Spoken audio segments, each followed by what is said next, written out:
શું વાગ હતો? ભેહું કોઈ રસ્તે રખડતી નથી જોતા, ગાયું જ રખડે છે. જેને તમે ધર્મ હારે જોડ્યા એની હારે જ અન્યાય કરો. ભેંસું રખડે કોઈ જોઈ છે નહીં, ગાયું જ રખડે છે. કેમ? ધર્મ હારે જેને જેને જોડીએ. એ ગાયોને આપણે સ્વાર્થી દૂધ કાઢીને છોડી મૂકીએ, યા તો કોઈને વેચી દઈ, કોઈને આપી દઈ, અને વેચેલી આપેલી ગાય રખડતી રખડતી છે કાચીના હાથમાં કતલખાને પહોંચી જાય. વિચાર કરો, તમને એમ થાય કે ગા ગઢી થઈ ગઈ ને આપી દો, બળદ ગઢો થઈ ગયો ને આપી દો. એ આપી દીધા પછી એનું શું થાય કોઈ વિચાર કર્યો? તમે નથી રાખતા ને એ જીવ સીધું કતલખાને પહોંચતો. આપણે બધા ખેડૂના દીકરા, અહીંયા જેટલા બેઠા બધા ખેડૂના દીકરા છે.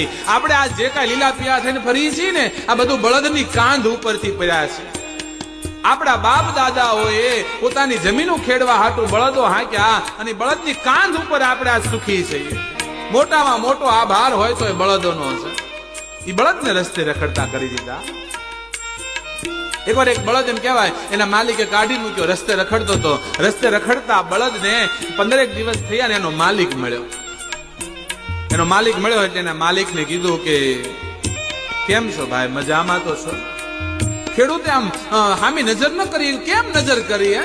જ્યાં સુધી શક્તિ હતી ત્યાં સુધી કામ લીધું ને પછી છોડી મૂક્યા. તમારા મા બાપ ને જ્યાં સુધી શક્તિ હોય તમને કામ કરે, 60-65 વર્ષે છોડી મૂકો, શું હાલત થાય? આવી જ હાલત બળદોની કરી નાખી છે આપણે. શક્તિ હોય ત્યાં સુધી કામ કરી મૂક્યું પછી કાઢી મૂક્યું. ત્યારે કલ્પના તો કરજો, તમને તમારા દીકરા 60-65 વર્ષે કોઈ પણ વ્યવસ્થા વગર ઘરની બહાર કાઢી મૂકશે કે હવે વૈયા જાઓ, તમને મન ફાવે ત્યાં, શું વીતશે તમારા ઉપર? સહન કરી શકશો તમે? આ બળદો ઉપર શું વીતતી છે બિચારા ઉપર? બળદે વાચા આવીને કહેવાય એના માલિકને કીધું, ભાઈ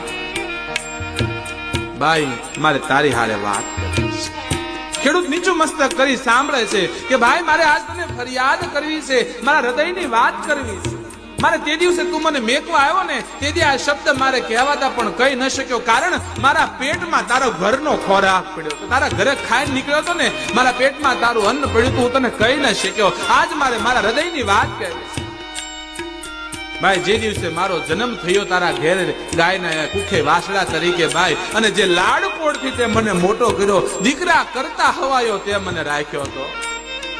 મોટો થયો અને મારો પરિવાર હોય જાણે મારું ઘર હોય એમ હું તારા ઘરના કામ મળ્યો કરવા. યુવાન થયો તે નાક મોડા નાખ્યા, કાંધે દોહરું નાખ્યું. ભાઈ રાત દિવસ જોયા વગર તારા ખેતીના કામ કર્યા. સવારે વહેલા 4 વાગે પાટું મારી ઉભો કરતો, 4 વાગે